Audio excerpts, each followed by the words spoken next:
मैं तेरी हूँ नागरी, तू मेरी है प्राण, जान नदी जो जगत में परसों पद निर्वाण। मेरी भव बाधा रो श्री राधा राधा राधा राधा राधा राधा। मेरी भव बाधा रो श्री राधा नागरी को, जातन की झाई पदे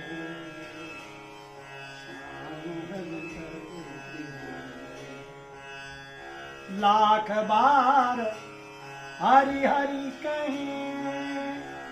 ये दुआ स्वामी श्री हरदास जी की परंपरा के अष्टाचार्यों में श्री ललित किशोरी देव जी महाराज कहते हैं कि लाख बार हरि हरि कहें, एक बार श्री हरिदास अति प्रसन्न हुए, लाडली देत विक्रम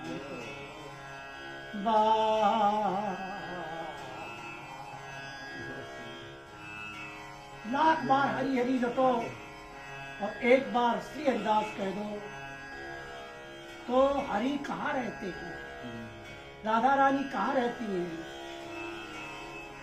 ये गुरु जी की गोद में राधा रानी रहती है, बिहारी जी गोद में रहते हैं।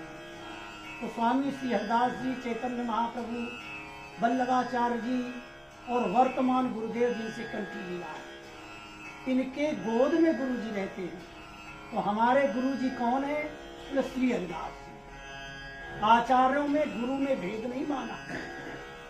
आचार्यम विजानीयाम नावमन्येत कर्चित न मर्त बुद्ध्या सूये सर्वदेव मयो।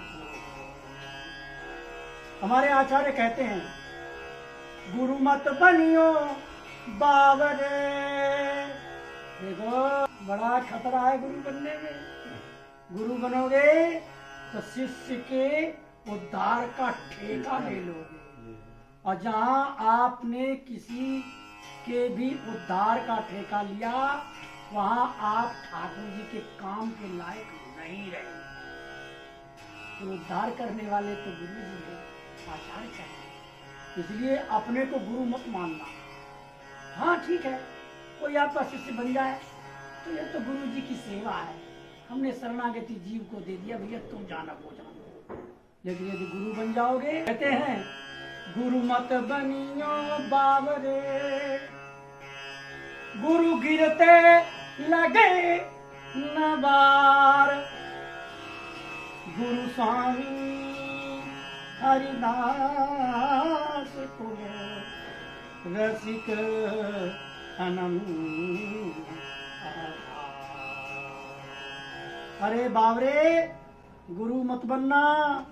गुरु बनोगे तो गुरुता का अभिमान आ जाएगा, और गुरुता का अभिमान होगा तो अभिमान द्वेषित्वा दैन्य प्रियत्वाच्च।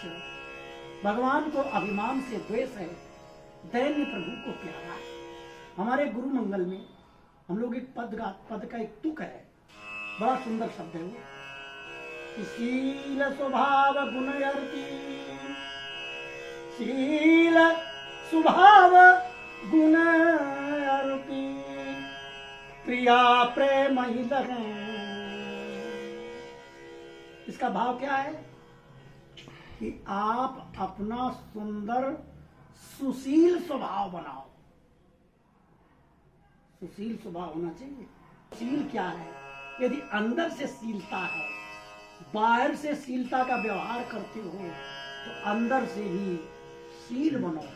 जब अंदर से बाहर से तुम्हारा स्वभाव शील होगा, शील स्वभाव गुण रूपी, अपना शील स्वभाव रूपी संपत्ति प्रिया जी के चरणों में अर्पण करो। तो जब प्रिया जी को हम कुछ देंगे तो प्रिया जी भी तो कुछ देंगी। तो क्या देंगी? अपना प्रेम देंगी। और प्रेम अर्थो महान, और प्रेम पंचम पुरुषार्थ है। अर्थ धर्म काम मोक्ष का पाप है प्रेम। भगवत ऋषि जी कहते हैं, देखो बीजा जर नहीं प्रेम को, बीज प्रेम का कोई बीज नहीं है, कोई पेड़ नहीं है। यदि बीज है और पेड़ है तो क्या है? बोले श्री राधा रानी के चरणारविंद है। इन्हीं चरणारविंद की कृपा से ही प्रेम प्रकट होता है। भगवत ऋषि जी कहते हैं, बीजा जर नहीं प्रेम को, उपजे सहज स्वभाव। ये प्रेम का कोई बीज पेड़ नहीं होता। तो सहज भाव से श्री जी की कृपा से किसी कृपा पात्र के हृदय में प्रकट होता है। बीजा जर नहीं प्रेम को, उपजे सहज स्वभाव। चोरी जोरी द्रव्य सो, मिले न दाव।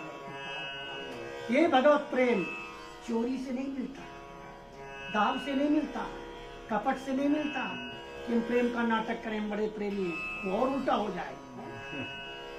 मिले न दाव उपाव, रूप गुण जस प्रताप बल।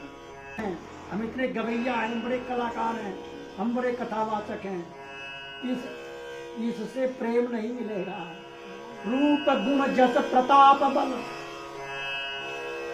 भक्ति ज्ञान वैराग्य सीख जो परे।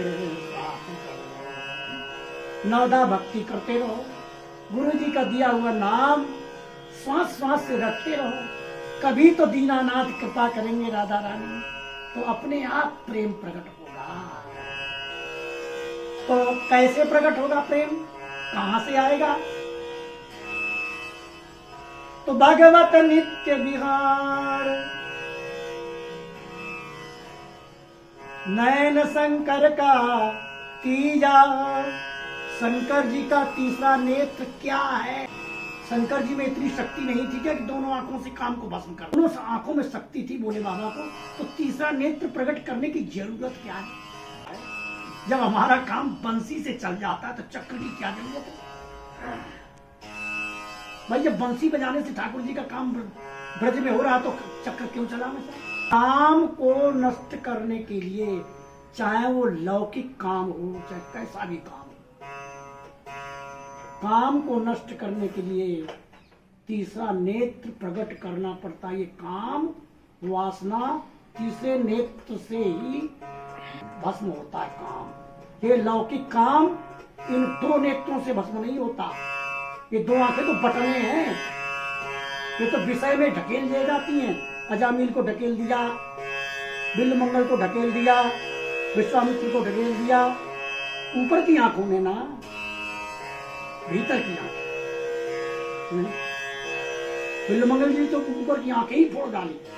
इसका मतलब ये नहीं कि आप आंखें फोड़ लो, तो मतलब ये है कि भगवत नित्य विहार, नयन शंकर का तीजा। प्रिया प्रीतम वृंदावन बिहारी बिहारी का जो नित्य विहार है, उनका खेलना, उनका हंसना, उनका बोलना, उनका नाचना, यही है तीसरा नेत्र। नित्य विहार का दर्शन ही तीसरा नेत्र है। जब तक नित्य विहार का हम लोग दर्शन नहीं करेंगे तब तक हम लोगों का काम और वासना नहीं हो सकती। जितनी देर के लिए हमको प्रिया प्रीतम का दर्शन हो रहा है उतनी देर के लिए दूर खा रहता है। काम नष्ट कब होता है, काम कब जलता है? जब नित्य विहार प्रकट होता है तभी काम भस्म होता है। इसलिए भगवत नित्य विहार, नयन शंकर का तीजा। ये शंकर जी का नेत्र जो प्रकट होता है, मतलब क्या जब ये सखी बन के पिया के चरणों को दबाने लगेगी, ना हम विप्रो नच नरपति नाथ वैष्णव शूद्रो। चैतन्य महाप्रभु कहते हैं मैं न ब्राह्मण हूं, न क्षत्रिय हूं, न शूद्र हूं, मैं सन्यासी भी नहीं हूं। तो कौन हो? बोले गोपी भरतु पद कमल योर दास दास है। मैं श्री राधा रानी की दासियों की एक छोटी सी दासी हूं। ये चैतन्य महाप्रभु कहते हैं। तो जब ये नित्य विहार प्रकट होता है तो क्या करता है वो? जाति का भाव नष्ट होता है। वर्ण, हम गृहस्थी है कि साधु में, वो भी भाव नष्ट हो जाता है। कुल, हम किस कुल के, वो भी नष्ट हो जाता है। धर्म, हम कौन सा धर्म है कौन सा अधर्म है, वो भी नष्ट हो जाता है। राकत नहीं बीजा, जाति धर्म कुल कर्म का बीज वंश नष्ट